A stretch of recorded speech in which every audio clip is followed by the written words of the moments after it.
iya, waalaikumsalam. Kamu duduk, Bu. Jadi saya dirujuk oleh dokter untuk ke poligizi untuk menemui Mbak Gizi mengenai penyakit saya ini. Jadi untuk mengatur pola makan saya bagaimananya gitu, Mbak. Oke, sebelumnya saya perkenalkan diri terlebih dulu ya, Mbak ya. Ya. Nama saya Nurul Hasna, saya biasa dipanggil Uul. Saya seorang ahli gizi di rumah sakit ini. Nah, sebelumnya nama Ibu siapa? Adinda. Oke, Adinda. Saya manggil Mbak aja ya. Oke, boleh. Oke, Mbak Adinda. Nah, Mbak Adinda umurnya berapa? 21 tahun. Oke, 21 tahun. Kegiatannya sehari-hari atau pekerjaannya apa? Saya sih lagi sibuk skripsi sih, jadi anak skripsi. semester akhir gitu. Oh, sibuk yang skripsi lagi ya. nyusun skripsi. Iya, pusing banget pasti. Iya, betul. Oke. Saya bisa lihat rujukan dari dokter dan juga hasil labnya. Boleh. Oke, saya baca dulu ya, Mbak ya. Iya, silakan. Ya, jadi tujuan dokter itu menyarankan Ibu untuk datang ke poligizi, yaitu untuk Ibu menceritakan nih kepada saya keluhan apa yang Ibu rasakan, kebiasaan makan apa yang Ibu makan selama 1 bulan terakhir. Nah, berdasarkan hasil rujukan dokter sama hasil laboratorium yang saya baca, di sini Ibu Adin itu didiagnosis penyakit hipertensi. Oh gitu ya, Mbak. Iya. Sebelumnya Ibu tahu nggak hipertensi itu apa? Hipertensi itu yang saya tahu cuma tekanan darah tinggi, Mbak. Gitu. Oke, benar, itu benar banget tuh. Saya jelaskan lebih lengkap lagi ya. Iya, Mbak. Jadi penyakit ini disebabkan karena adanya peningkatan tekanan darah sistolik lebih dari 120/80 mmHg. Juga faktor ini juga disebabkan karena adanya biasanya nih oleh orang yang gemuk atau obesitas, juga biasanya oleh pola makan tinggi lemak, terus dia juga yang jarang olahraga, terus juga bisa faktor stres, rokok, terus alkohol, terus bisa disebabkan oleh penyakit lain yaitu diabetes mellitus, dan juga bisa diakibatkan oleh penyakit jantung. Oh gitu ya, Mbak ya. Pantesan saya hipertensi belakangan ini tuh saya suka makan banget gak kekontrol karena kan saya lagi skripsian juga kan gitu. Jadi saya makannya ya udah asal-asalan aja gitu, Mbak, nggak saya kontrol. Tadinya pokoknya ada peningkatan berat badan kayaknya saya nih, makanya saya sampai kayak gini gitu, Mbak. Rasanya kayak lemes gitu. Terus Kayak pusing aja gitu. iya pusing, itu juga jantung saya kayak suka berdebar-debar juga gitu. Nah, yang Mbak sebutin tadi itu merupakan tanda atau gejala dari penyakit hipertensi. Jadi maksud tujuan kita nih di sini yaitu kita sama-sama mendiskusikan perubahan pola makan hidup Ibu Adin, juga untuk menurunkan tekanan darahnya untuk menjadi normal. Terus juga memberikan asupan makanan yang adekuat, dan juga kita berharap nih saya maupun Ibu Adin untuk bersama-sama mencari solusi demi keberhasilan dari proses konseling ini.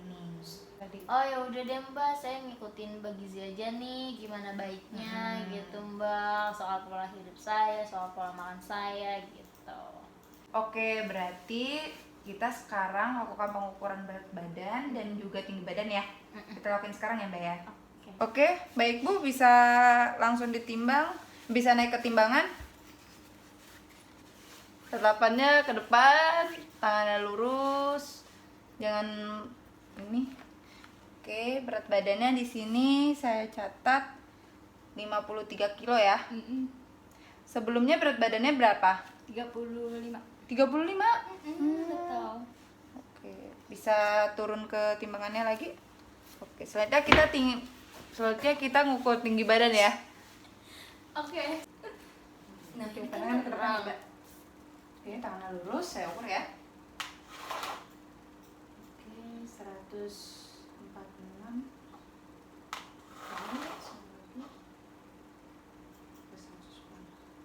Oke, 146 cm. Ya, hasil dari antropometri tadi yang kita dapatkan itu BB Ibu itu beratnya 53. Untuk TB-nya itu 146 ya. Nah, kalau dulu berat badannya berapa tadi? Saya lupa ya. 35. 35. Ini mengalami peningkatan udah berapa bulan nih? Cukup Dari bulan drastis berapa? ya Mbak itu Iya ya? cukup drastis banget ini. Dari bulan berapa? Dari 1 bulan yang lalu mungkin karena saya stres loh Mbak ngerjain 1 bulan yang lalu? skripsi. Iya, jadi saya kayak banyak makan junk food gitu, jadi gitu-gitu deh Mbak.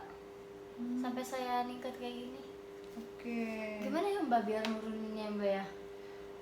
Mungkin Mbak bisa menceritakan dulu nih aktivitas Mbak selama 1 bulan terakhir selain kuliah apa aja gitu, ngapain Ya aja? paling saya bantu-bantu mama saya nyuci, saya nyapu, ngepel, gitu-gitu doang sih. Tapi ya yang paling menyita waktu saya itu ketika saya mengerjakan tugas gitu. Itu yang bikin saya pusing. Jadinya makan saya nggak kontrol, pikiran saya jadi stres gitu Mbak. Mbak sebelumnya kalau misalnya masa kuliah itu di rumah kah atau di kosan atau gimana gitu? Oh, udah sebulan ini karena pandemi ya, jadi di rumah aja. Oh di rumah. Jadi walaupun di rumah juga udah nggak sempat makan makanan ibu atau gimana nih? Makan makanan ibu, cuman kan karena mama saya masaknya cuma 1 kali ya, cuman mau menjelang siang ke Siang. sore gitu. Jadi sarapannya itu ya udah, saya kadang belinya bubur, nasi uduk, gorengan gitu Mbak. Jadi beli makanan di luar. Gitu kan mama saya juga belum sempat kalau misalnya kayak gitu. Oh gitu. Nah terus mbaknya suka nggak sih sama makanan yang tinggi garam atau tinggi lemak? Selama 1 bulan kebelakang ini saya sangat suka makanan yang junk food, seperti makanan kayak chicken di pinggir jalan juga saya suka. Beberapa kali saya sering mengkonsumsi KFC, McD gitu-gitu. Terus burger juga, cimol, Iya cimol. cilok, Yang asin-asin pokoknya ya. ya maklor itu kan enak banget sih Mbak menurut saya, makanan yang snack-snack kayak gitu. Dan saya sering mengkonsumsi cappuccino, cincau, bubble gitu. Oh yang manis-manis juga. Itu edik banget saya sama boba-bobaan. Iya apalagi kan sekarang memang lagi musim yang boba gitu ya Mbak ya. Betul. Memang nggak bisa ditolak ya makanan Itu kayak enak gitu. banget Mbak. Iya. Nah jadi dari hasil data riwayat makan ibu ya, ibu tuh suka makan makanan yang tinggi natrium, juga suka makanan yang tinggi lemak juga. Di sini saya lihat suka makanan yang cimol, KFC, junk food, terus kayak pokoknya makanan jajanan pasar gitu ya. Betul. Jadi juga kan dilihat juga dari aktivitas ibunya yang sebagai mahasiswa juga yang udah nggak sempat lagi ya makan makanan rumah, jadinya untuk memesan junk food. Jadi bisa dilihat di sini aktivitas faktor makan dan juga bisa juga disebabkan oleh faktor stres juga Mbak. Iya betul, itu betul sekali Mbak. Karena saya kan tadi yang saya ceritain itu, saya gara-gara skripsian saya ini, saya jadi malah nggak teratur, pikiran saya nggak teratur juga, ya jadi ngaruh kemana-mana gitu. Iya sih, jadi hal itu tuh yang bisa membuat ibu nih menjadi kurang dalam pemantauan makanan juga kan. Juga tuh juga karena juga disibukkan karena aktivitas harian ibu juga. Terus ibunya juga pusing mau ke skripsinya gimana gitu ya. Jadi makanannya nggak terkontrol dengan baik. That's right Mbak. Oke, nah kalau untuk aku lihat dari hasil laboratoriumnya ya, di sini tuh hasil laboratorium darah sistoliknya dan diastolik ibu ini meningkat, serta level insulinnya dalam tubuh ini juga tinggi. Jadi seharusnya tekanan darah ibu ini kan harusnya normal ya, dan tidak boleh melebihi dari ambang batas normal Bu. Ambang batas normal, oke. Itu kira-kira bisa nggak sih saya, kan ini gejala saya hipertensi ya, penyakit saya udah diagnosis hipertensi, bisa nggak sih jadi langsung sembuh nggak hipertensi lagi?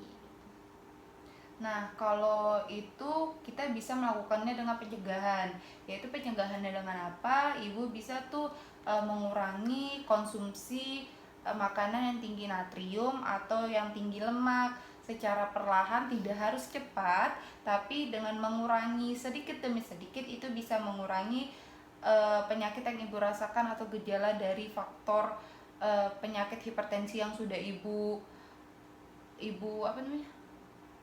Ibu alami. Ibu ya. Faktor hipertensi yang udah ibu alami. Gitu ya Bu ya. Terus baiknya bagaimana nih Bu? Ya udah gini aja deh, saya sebelumnya mau nanya dulu nih, makanan kesukaan ibu itu apa tuh? Kan ibu makanan yang sering dimakan ya. Kalau misal kesukaan apa tuh?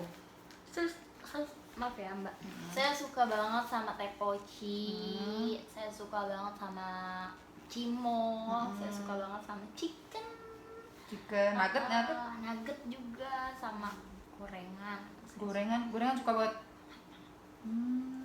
Dan itu ibu biasanya nih makan apa aja tuh kalau misalnya saat makan siang? Terus kalau misalnya sayur, ibu suka nggak makan sayur? Saya nggak suka sayur. Saya nggak suka sayur, nggak suka buah juga.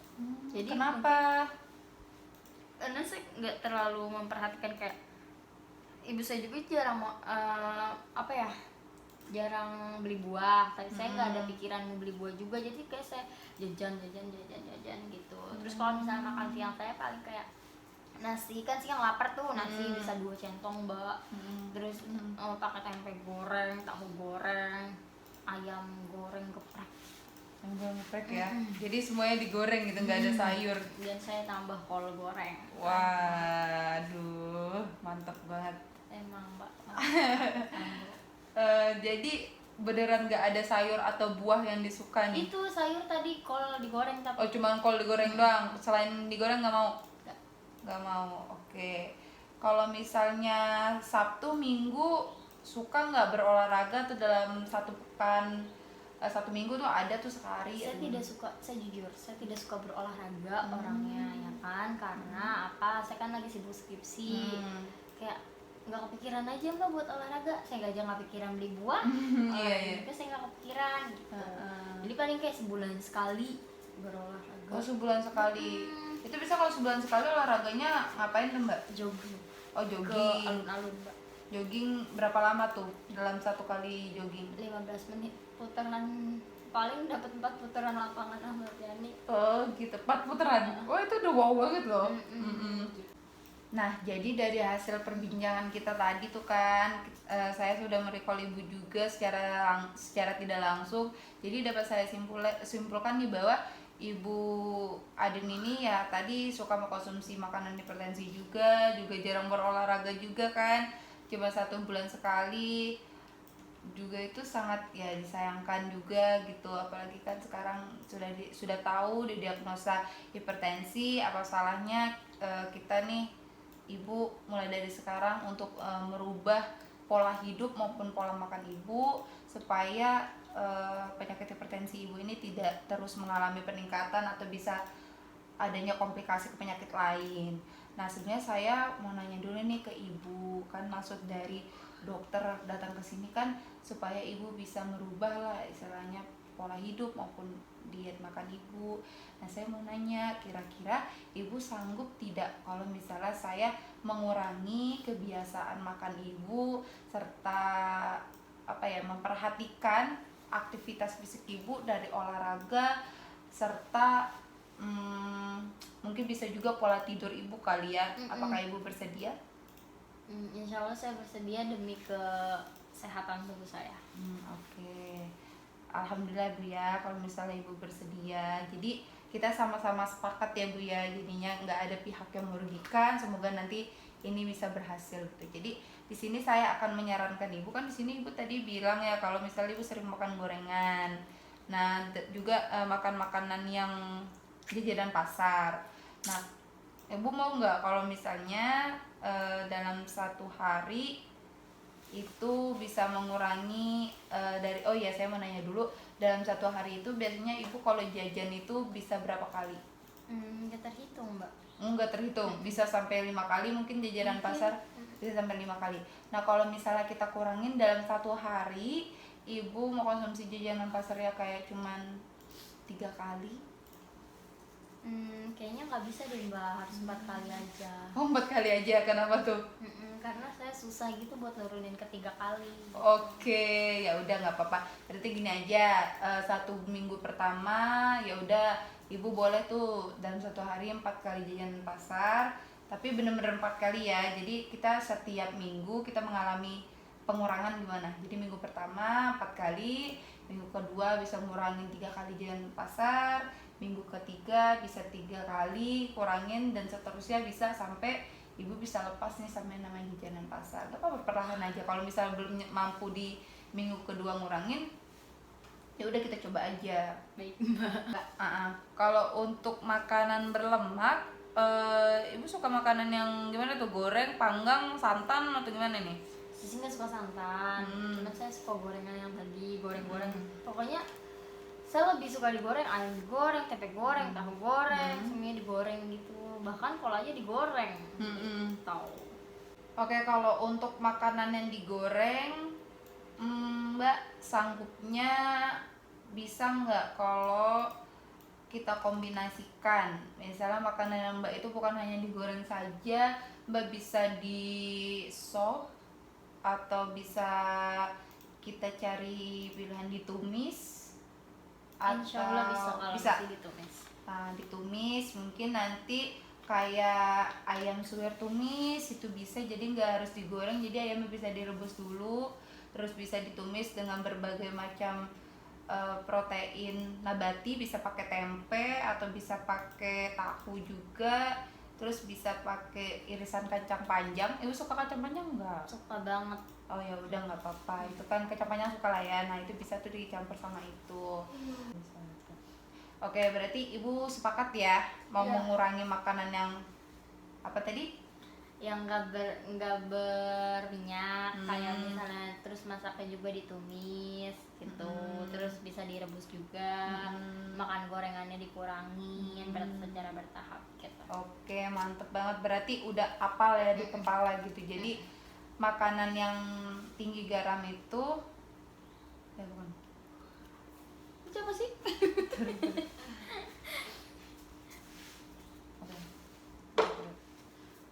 Oke, nah saya mau mengganti kebiasaan mengkonsumsi makan ibu nih. Nanti diharapkan ibu mulai mengurangi makanan yang junk food. Jadi jangan biasakan makanan-makanan yang siap saji. Diharapkan ibu bisa berkolaborasi atau minta tolong sama ibunya untuk minta tolong dimasakkan olahan rumah. Jadi bisa tahu nih secara higienis juga, minyaknya juga udah tahu seberapa yang dipakai, kayak gitu ya Bu. Mau? Baik, nanti saya coba bilang ibu saya ya. Oke, Saya silakan ya, Bu, ya. perlahan-lahan ya. Iya, nggak apa-apa. Yang penting mah kita nggak perlu cepet-cepet. Yang penting itu kalau perubahan perilaku itu memang harus dilakukan secara bertahap. Tapi Kalau konsisten gitu. yang penting konsisten, yang penting dari pasiennya dan dari orangnya sendiri udah mempunyai motivasi dia mau berubah, dan secara perlahan pasti perubahan itu akan muncul dan menyampai tujuan perubahan perilaku gitu. Jadi nggak apa-apa, perlahan aja. Yang penting ibu sering-sering konsultasi sama saya. Baik mbak. Terus masih dulu. Nah selanjutnya untuk konsumsi buah dan sayur. Tadi kan ibu nggak suka makan sayur, juga makan buah ya. Jadi diharapkan juga mungkin bisa 2 hari sekali atau 3 hari sekali, gimana tuh? Mau nggak makan sayur? Kayaknya saya nggak sanggup sih kalau 3 hari atau 2 hari sekali, paling 4 hari sekali saya baru bisa makan. Ya udah 4 hari sekali ya. Ya udah nggak apa-apa, yang penting perlahan. Terus kalau untuk buah gimana? Ibu maunya dalam 1 minggu tuh mau konsumsinya berapa kali? 2 kali. Ya udah 2 kali. Tapi janji pada saat minggu kedua bisa sampai 4 kali. Insya Allah mbak. Oke, nggak apa, yang penting bertahap aja. Oke, jadi kita sepakat Bu ya, ibu konsumsi buah itu 2 kali dalam 1 minggu. Terus juga mau konsumsi sayur berapa kali tuh? 4 minggu 1 kali. 4 hari, 4 hari 1 iya, kali. telur 4 hari. Ya jangan lupa, nanti saya catat deh ya biar nggak Sip. lupa. Udah gitu. Nah untuk olahraga, ibu sanggupnya berapa kali? Mungkin karena saya waktunya nggak banyak juga gitu, mungkin saya olahraga di rumah kayak zumba gitu. Oh zumba boleh tuh, bagus zumba. Mungkin bisa saya lakukan seminggu sekali. Oke bagus, zumba itu kan biasanya 30 menit ya, bisa lebih juga. Gak apa-apa sih, zumba bisa. Oke, jadi zumbanya 1 kali ya. Oke, nah berarti kita sepakat ya Bu ya, ibu bisa zumba dalam 1 minggu itu 1 kali. Iya mbak. Oke, untuk kebutuhan gizi ibu nanti saya akan kirimkan ke ibu untuk berapa kalori serta berapa karbohidrat, protein, lemak yang harus ibu konsumsi dalam 1 hari. Baik. Nah, juga dari hasil kajian gizi yang tadi sudah saya baca, sudah saya dengar dari ibu, dari curhatan ibu. Jadi ibu harus mengurangi sekali untuk konsumsi tinggi natrium dan juga tinggi lemak tentunya ya, karena kan ibu sudah didiagnosa juga penyakit hipertensi, yang kita harapkan semoga penyakit hipertensi ibu juga bisa turun, juga bisa kembali normal gitu tekanan darahnya. Nah, terus tadi jangan lupa juga diet-diet yang sudah saya berikan, dari mengurangi makanan yang gorengan, terus cimol, makanan asin itu tolong dikurangin. Terus juga minuman-minuman manis, boba, kayak apalagi tadi selain boba, poci gitu kan, itu harus dikurangin. Banyak-banyak minum air putih 8 gelas sehari dalam ukuran 240 ml. Nah, terus jangan lupa juga untuk olahraga, yaitu tadi mbaknya bisa melakukan zumba dalam 1 kali seminggu, nggak apa-apa, is okay, karena juga zumba bisa menguras energi mbak, juga bisa mengurangi lemak mbak secara pelan, dalam berat badan mbak. Yang penting dijaga aja asupan makannya, jangan sampai hal-hal yang udah lewat terdahulu bisa tambah parah, malah bisa menyebabkan komplikasi ke penyakit lain gitu kan. Yang kita harapkan jangan sampai seperti itu. Baik Bu, saya juga mulai mengurangi mengkonsumsi seperti manis, lemak-lemak, dan akan berproses mengikuti saran-saran dari Mbak Gizi ini. Ya, jadi nantinya juga ibu bisa minta tolong tuh sama ibu atau sama pacarnya kali ya, sama ayah, sama adik, atau sama kakak untuk mendukung nih mbaknya supaya bisa bisa menurunkan berat badannya, juga bisa mempertahankan diet yang sudah saya berikan nantinya. Jangan sampai kembali lagi ke masa yang lalu yang suka makanan natrium, juga makanan tinggi lemak. Baik. Ada ibunya kan di luar?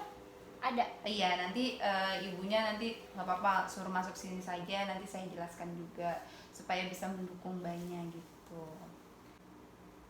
Nah, mungkin dalam mbak menjalani diet ini mungkin pastinya tidak harus selalu jalannya mulus ya, pasti selalu ada hambatan di depan, tapi nggak apa-apa, yang penting nanti mbaknya bisa kasih tahu sama saya. Jangan takut untuk merubah diet serta pola hidup sehat. Kalau misalnya ada hambatan, mbak saya nggak sanggup gini-gini, nggak apa-apa, bilang aja sama saya, nanti saya bisa memikirkan cara diet yang tepat buat mbak seperti apa, dan juga mbaknya bisa menjalani aktivitasnya sehari-hari dengan nyaman. Baik Ibu Gizi, terima kasih. Ya, saya akan mengurangi asupan-asupan seperti tinggi garam. Saya akan mulai jajanan-jajanan saya seperti yang tadi, cimol, cilok, dan sejenisnya. Saya akan berusaha untuk berolahraga juga. Saya akan minum air sebanyak 8 gelas sehari dan ukurannya 240 ml demi kesehatan tubuh saya. Soalnya selalu saya menikah, Mbak. Iya. Jadi mbak harus semangat nih kan, memperbaiki pola hidup sehat dan juga pola makannya. Apalagi pasti kan ada orang-orang sekitar mbak nih bakal mendukung sekali. Jadi mbaknya harus semangat juga, harus tetap terus terjaga, dan juga bisa melaksanakan dietnya dengan baik sehingga penyembuhan penyakit ibu itu bisa lebih cepat. Betul sekali. Oke, sesi konseling ini kita cukupkan hari ini ya mbak ya. Oke Mbak Gizi. Jadi kita rencanakan konselingnya itu di 2 minggu kemudian. Jadi 1 hari sebelumnya itu saya akan mengingatkan mbak melalui via telepon ya. Saya nanti kalau misalnya mbaknya nelpon, saya akan angkat pasti. Terima kasih ya Mbak Gizi atas konselingnya, pemaparan dari awal saya baiknya gimana sampai akhir saya akhirnya tahu gitu. Saya sangat berterima kasih kepada Mbak Gizi. Oke, terima kasih juga ya mbak ya. Semoga nanti mbaknya bisa menjalankan dietnya dengan baik. Amin. Oke, terima kasih mbak atas kerjasama hari ini. Baik.